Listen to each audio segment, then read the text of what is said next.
Are you still going to create a user story in a Jira manual way? Then this video is for you. Simply, we can generate a user story by using n8n, and it will automatically execute the workflow and user story create in a Jira account. Simply, let me open the workflow.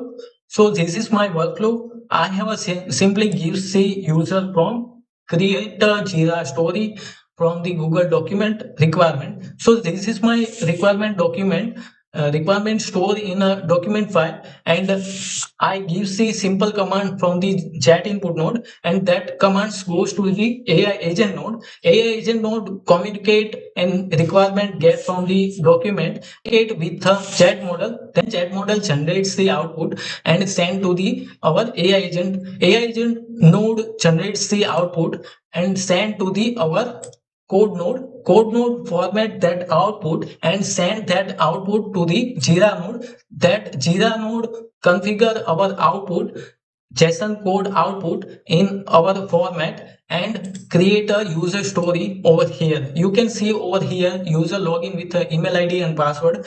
This is a user story created by n8n workflow. Simply, if you want this workflow, then comment it out in the comment section. Workflow, I will send this JSON file to you directly. Thank you.